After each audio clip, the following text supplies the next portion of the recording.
Ya, baik. Ya, jadi alhamdulillah. Ya. Bismillahirrahmanirrahim. Assalamualaikum warahmatullahi wabarakatuh. Ya, setelah tadi rekan-rekan semua mendengarkan dari RT, ya, dari Dr. Rismon dan juga dari Dr. Tifa. Ya, kami bertiga RRT memang nanti akan menyampaikan beberapa hal, ya, terutama tadi yang sudah disampaikan oleh Dr. Tifa dan juga Dr. Rismon, dan intinya nanti akan saya sampaikan adalah sebagai berikut. Ya, intinya ini. Jadi intinya adalah kita akan menyanggah seperti tadi disampaikan oleh Dr. Rismon. Kenapa kami ini ditersangkakan dengan dua pasal yang sangat berat, yaitu pasal 32 dan 35 Undang-Undang ITE, yang mana ironisnya saya selaku pembuat pasal itu dulunya itu tersenyum aja. Ini penyidik ini dapat masukan yang sangat tidak jelas, dapat bisikan-bisikan jahat yang mana ada orang yang hanya membaca Undang-Undang ITE tapi tidak mengerti maknanya. Intinya begini, kami nanti akan sampaikan bahwa persoalan ini dimulai dari awalnya ada dari mana. Orang yang membuat persoalan ini jadi gaduh adalah orang yang causa prima atau penyebab pertamanya adalah Joko Widodo sendiri, yang pada tahun 2013, tepatnya tanggal 28 Juni, bertempat di salah satu kampus, dia mengaku dengan sendirinya bahwa IP dia tidak ada 2 atau kurang dari 2, dan itu tidak pernah diralat sampai dengan sekarang. Dan itu selalu kita mendengar berbeda-beda. Pada saat gelar perkara di Mabes Polri, kita mendengar data katanya IP-nya ada yang bilang 3,5, ada yang IP-nya 2,5 dan lain sebagainya. Dan terakhir kita bilang rektor sini mengatakan IP-nya 2,5 atau lebih sedikit, atau standarnya minimal 2,5. Ini kan aneh. Jadi dialah, kalau mau ditanya siapa menyebab gaduh, dialah yang penyebab gaduh. Kemudian apa?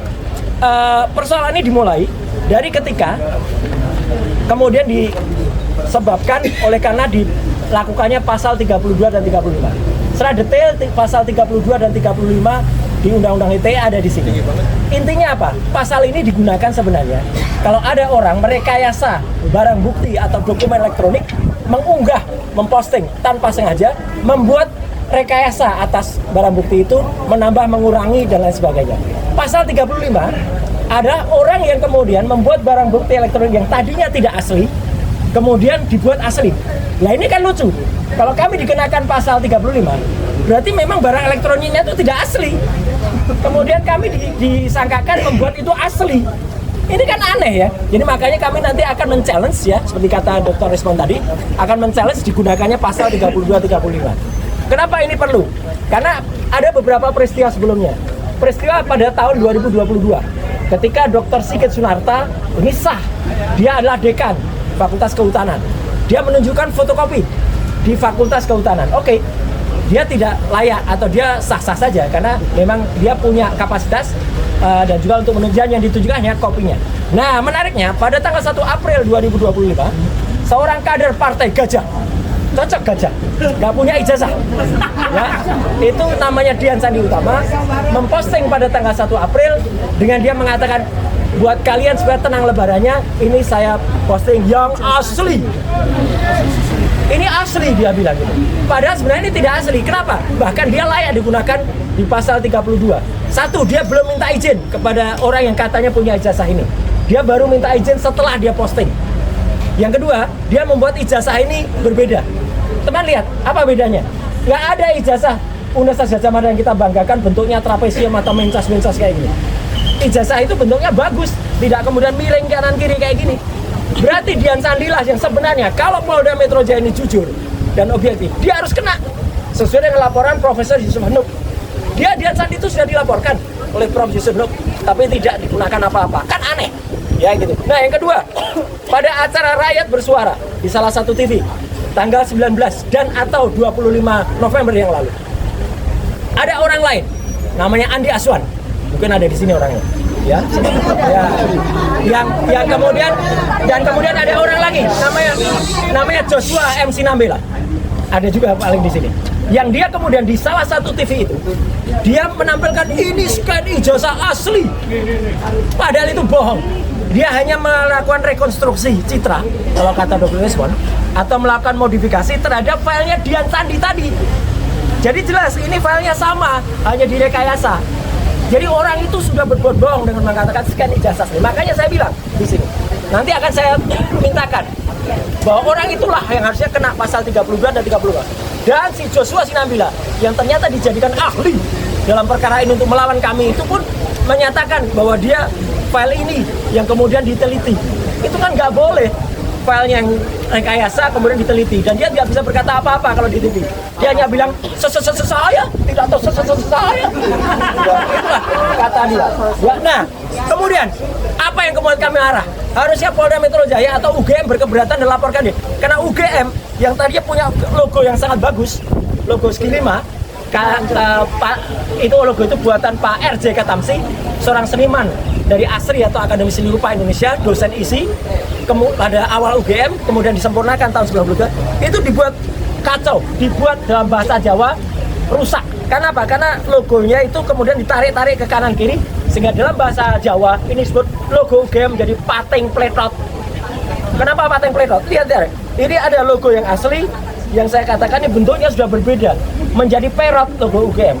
Kan parah sekali logo UGM yang kita banggakan, yang sebentar lagi akan merayakan Dies Natalis ke-76, kemudian dibuat rusak ya dengan file yang miliknya yang ditampilkan oleh si Andi Aswan dan juga Joshua Sinambela. Dan pemotongan ini berarti sebelumnya sudah sempat disampaikan di layar TV dan kemudian belum saya sampaikan di sini. Berarti ini akan baru di sini baru pada gelar perkara. Berarti jadi, penambahan ya? Penambahan. Nah, jadi logo itu pun apa yang diunggah oleh Andi Aswan dan Joshua itu pun kita analisis pakai histogram. Ternyata ini sama filenya dengan punyanya Dian Sandi. Berarti ini rekayasa. Orang itu jelas harus kena pasal 32 dan 35 karena dia membuat seolah-olah ini asli. Andi Aswan mengatakan ini file scan asli. Masuk pasal 35 karena 35 membuat barang yang palsu menjadi asli atau menjadi identik. Karena tambahannya ada berapa banyak? Nanti ada, lihat aja sebentar ya.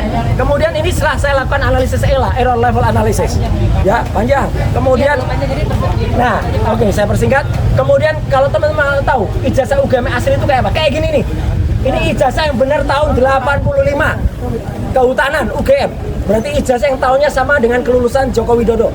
Bahkan ini sebulan sebelumnya, beberapa bulan. Jadi artinya ijazah ini sudah sempurna. Ada watermark, jelas betul nih watermarknya. Gak harus dicari-cari. Sekarang di YouTuber Ceboker Nusantara itu ada orang yang sok ahli. Ini dicari-cari kotoran kayak gitu kok dibilang watermark. Ada juga embossnya, jelas betul nih embossnya kelihatan.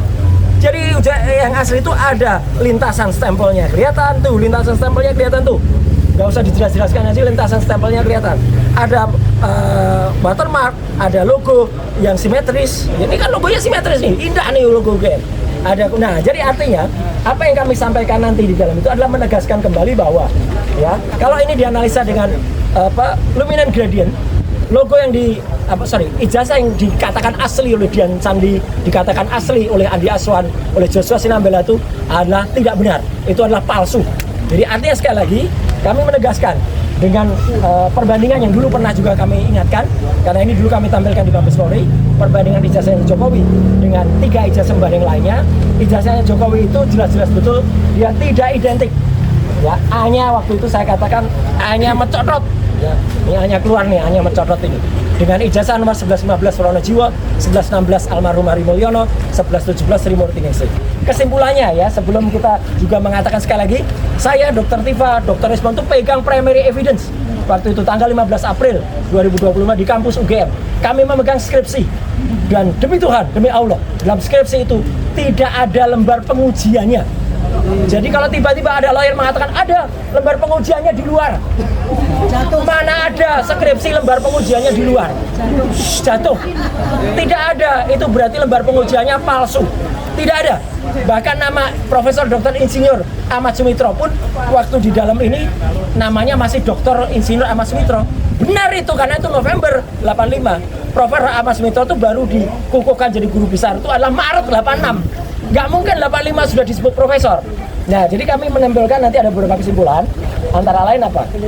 Kami sama sekali tidak layak disebut kami merekayasa, mengubah, dan lain sebagainya di pasal 32 dan 35 Undang-Undang ITE. Justru ada orang-orang yang seharusnya kena. Siapa dia? Yaitulah Dian Sandi. Dialah Andi Aswan. Dialah Joshua Sinambela. Dan orang-orang dan para termul itu yang kemudian malah membuat ini direkayasa. Dan kami juga menegaskan beberapa poin yang ada. Jadi intinya itu, kami akan mengingatkan semoga gelar perkara khusus ini benar-benar objektif dengan dukungan doa dan support dari teman-teman semuanya, terutama juga dari teman-teman media. Ya, kami berharap Polda Metro Jaya bisa benar-benar memanfaatkan forum ini untuk memperbaiki citranya. Ya, citra Polda Metro Jaya di tangan Mas, terserah apa yang nanti akan dilakukan oleh Polda Metro Jaya. Kalau mereka memang benar-benar akan meneruskan kasus ini dengan membuat kami dipidana, maka kami akan challenge pada kesempatan ini. Dan jangan biarkan kemudian ada orang-orang yang memang sudah terpidana, misalnya ada yang sudah dipidana oleh Polda Metro Jaya 6 tahun yang lalu masih bebas seperti sekarang. Itu namanya Sylvester Matutina. Ya gitu. Jadi insya Allah itu dari saya. Sekian, terima kasih. Wassalamualaikum warahmatullahi wabarakatuh.